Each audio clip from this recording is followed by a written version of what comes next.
I will start with a summary of chapters 25 to 35, then give a bit of historical and literary context. The PowerPoint presentation is to help you follow along, especially those of you who may have trouble understanding my Brooklyn accent, or as Trollope would call it, American twang. As chapter 25, A Family Breakfast Table begins, the Duke of Omnium is living in his London house with his oldest son, Silverbridge, who recently lost money at horse racing, and younger son, Gerald, recently sent down from Cambridge. The Duke doesn't see much of his sons because he rises early, eats simply, spends his day working, while the sons enjoy a more leisurely lifestyle. One morning after a late night at the bear garden, the sons rise early to join their father for breakfast. The Duke generally tries to refrain from preaching, but he can't help himself when he sees the extravagant addition of broiled salmon and stewed kidneys on the breakfast table. Don't overindulge, he tells his sons. Be grateful for what you've got. After breakfast, the young men chat about something they just learned, not from the lecture, but rather something more tangible. Gerald, although a younger son, will inherit a good-sized fortune of his own, a Scottish estate. Readers also learn something in this chapter, how much Silverbridge wishes to make things pleasant, especially for his father, in part to make amends, in part because it's in his nature. It is Silverbridge's idea to breakfast with the Duke, Silverbridge who arranges for salmon and kidneys to make the meal tolerable for Gerald, Silverbridge who encourages Gerald to read like bricks and not make the mistake Silverbridge made by joining the Conservative Party. Breakfast, a lecture, a chat. There's not much action in chapter 25, but it is important because we see in the novel its major themes. The generation gap, two generations of Pallisers, one too serious, the other not nearly serious enough. They are reaching out to each other, so far with mixed results. A changing aristocracy. Trollope poses the question how to preserve the best of English aristocracy, gentility, continuity, care of land and property, without the worst, unmerited sense of superiority, wasted resources, idleness. Portrait of a gentleman as an old man. The Duke tries to do his parental duty, but it's not in his nature to focus on personal relationships. And it is particularly difficult without Glencora, which brings us to the inestimable value of a good woman. Glencora was the glue that held this family together. Now she is gone. Who will play that role? Portrait of a gentleman as young and foolish. Silverbridge is certainly an appealing, well-meaning young man, but he has yet to put aside all of what Trollope calls his childish ways.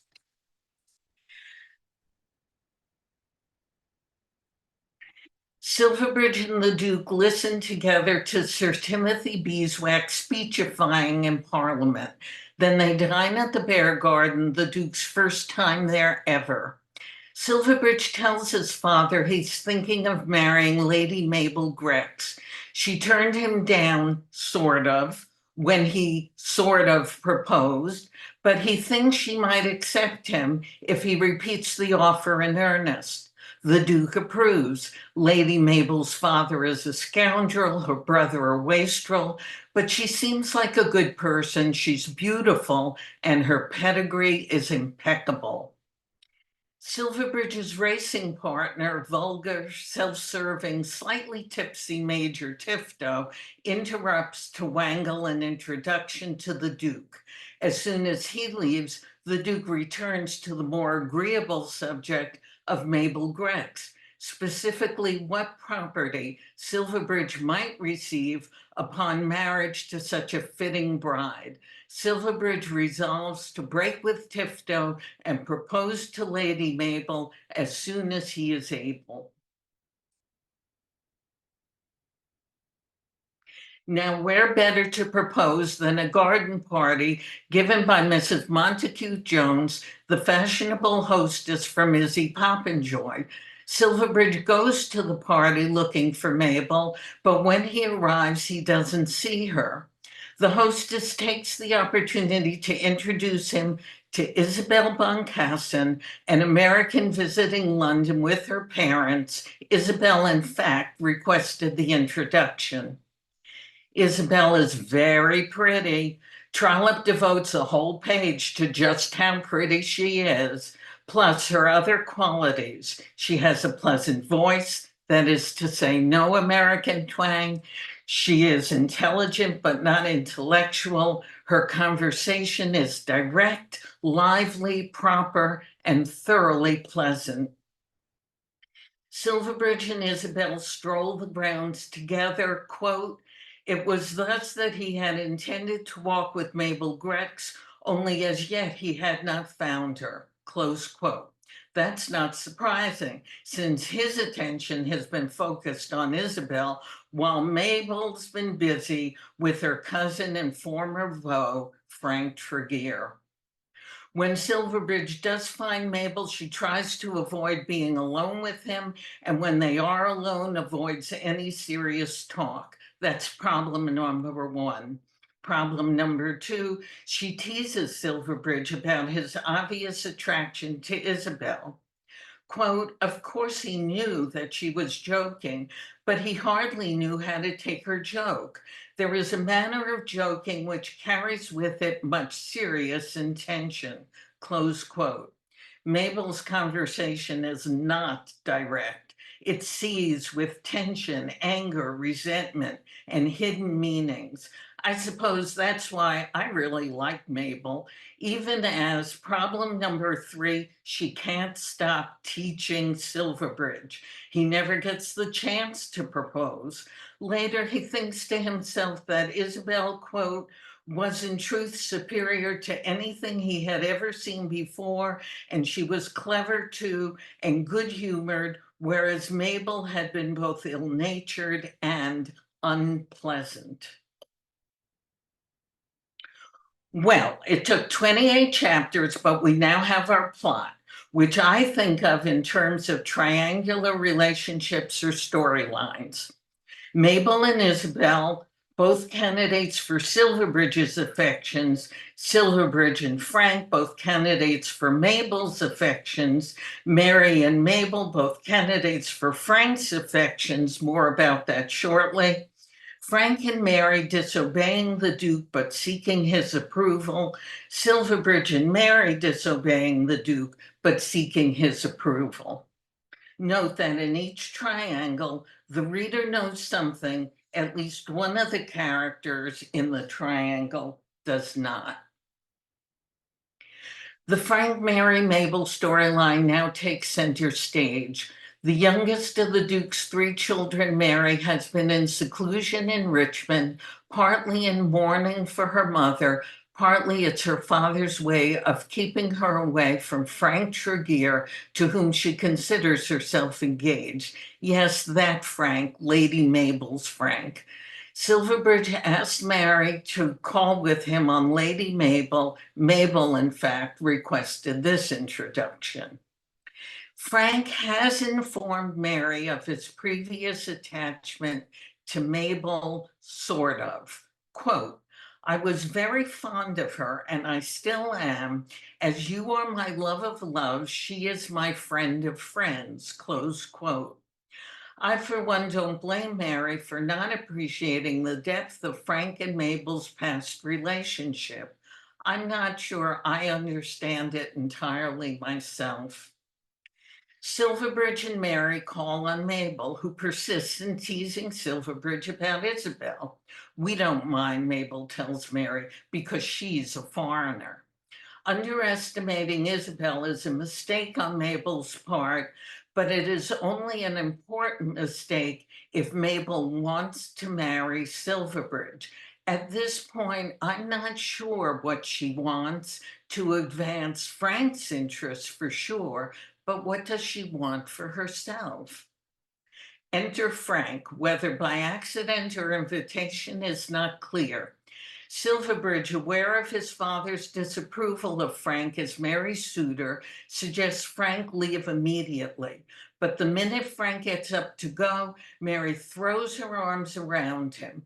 Mabel thinks, quote, "She loves him almost as I have. I wonder whether he can love her as he did me," close quote. I'm sorry to say, I wonder about that too.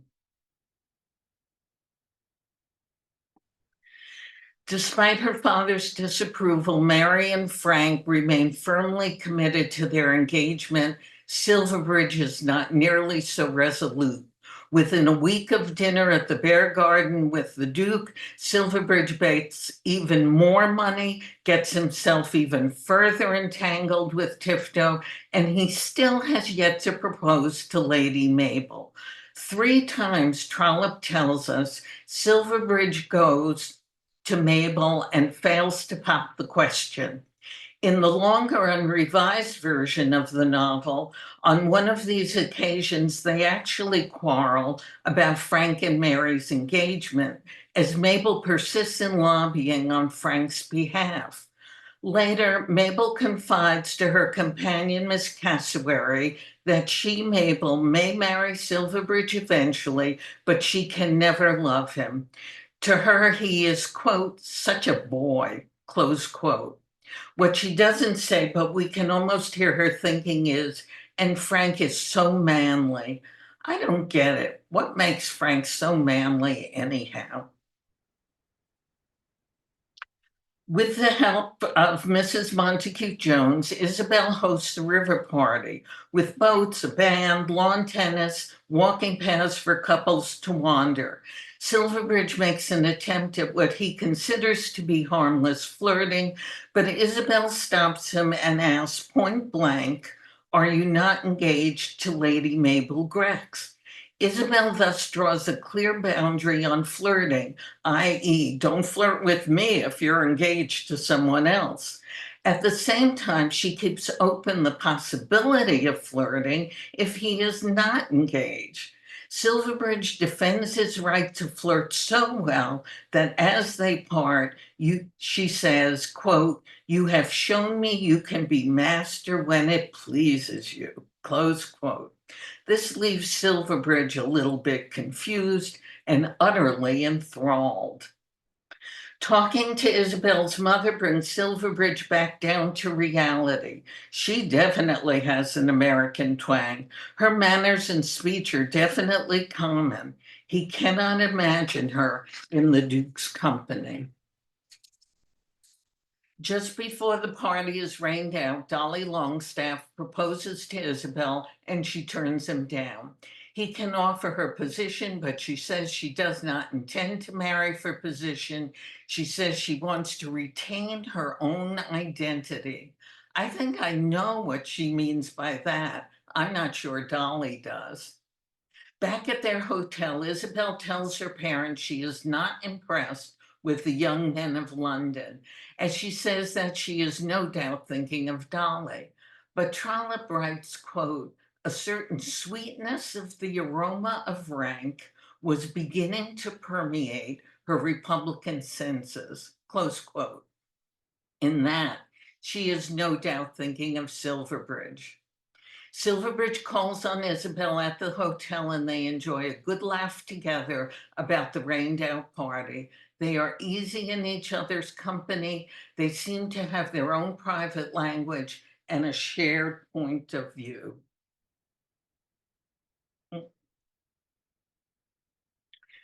The Duke, meanwhile, is looking forward to having Lady Mabel as his daughter-in-law, and he considers prim, proper Lord Court a good match for Mary. Court has a title and property, and unlike the Palliser boys, his accounts are always in good order. The Duke invites Mabel and Pap Court to dinner.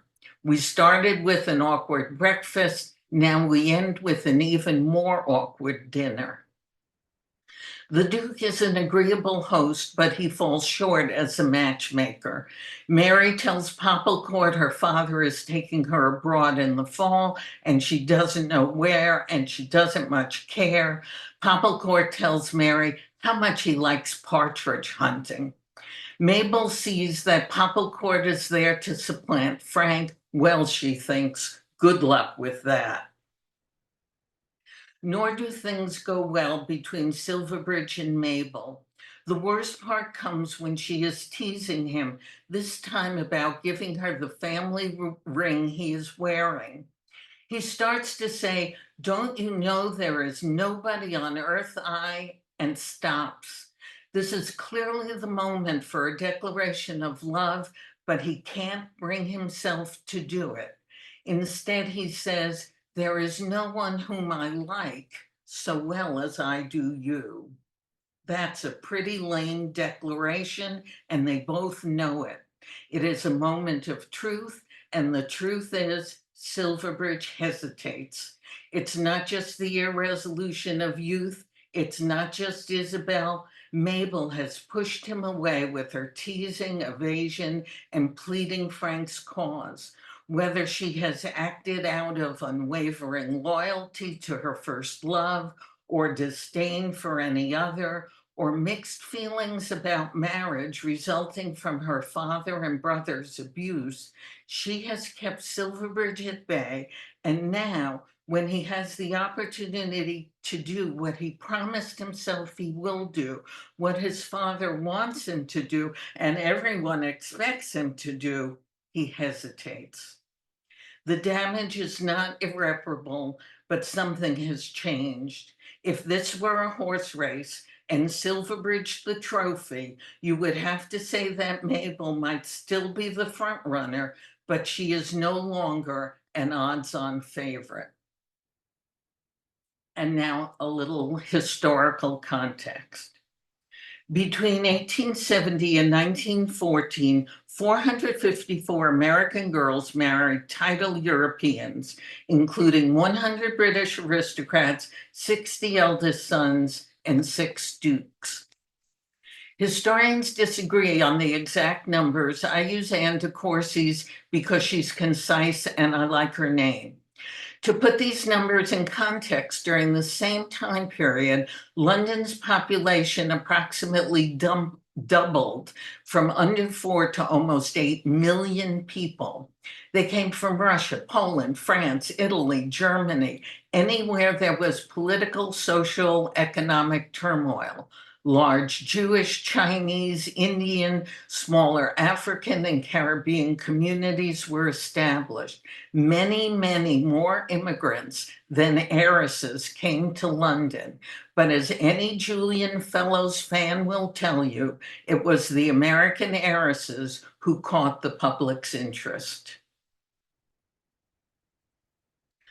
Only a few of the American heiresses came to England before 1876, when Trollope began writing The Duke's Children. Jenny Jerome was most famous, the daughter of Leonard Jerome, the King of Wall Street. She met Randolph Churchill in 1873. They got engaged 3 days later, married 8 months later, allowing time for the families to negotiate terms of the marriage contract. He became Chancellor of the Exchequer, 1886, died 1895. She married 2 more times, but was left with so little money. Her eldest son, Winston Churchill, yes, that Winston Churchill, had to become a writer to support himself. Consuelo Isnaga met George Montague, 1875 in New Jersey, married a year later in New York. When he inherited his title, she became Duchess of Manchester. In less than 10 years, he spent her entire fortune. I mentioned her because she is the inspiration for Conchita in The Buccaneers, Edith Wharton's novel based on the real-life group of husband-hunting Americans in England who called themselves the Buccaneers, Edith Wharton did not invent the phrase. Trollope died 1882, but these women who came after helped shape the image we have now of the American heiresses in England. Mary Victoria Leiter Curzon was the daughter of a department store owner and real estate magnate. In 1895, she married George Nathaniel Curzon in London. In 1898, he became Viceroy of India and was created Baron Curzon of Kettleston. They had 3 daughters, a happy marriage reportedly, but she died young, aged 36. Consuelo Vanderbilt was the goddaughter and namesake of Consuelo Isnaga. Consuelo Vanderbilt's mother, Alva, determined to marry her daughter to an aristocrat, brought her to Europe, got 5 proposals, of which Alva chose Charles Spencer Churchill, 9th Duke of Marlborough, occupant of Blenheim Palace, then in need of repairs. Interesting fact, Alva locked Consuelo in her room until she agreed to marry the Duke. She also threatened to kill Consuelo's non-aristocratic American fiancé. I mention this because when we read Lady Anna, where Anna's mother locks her in her room and shoots her fiancé, I thought that was overdramatic and not very credible. Apparently, I was wrong. Consuelo and the Duke married 1895, produced 2 sons, repaired and refurbished Blenheim, and hated each other. They divorced in 1921.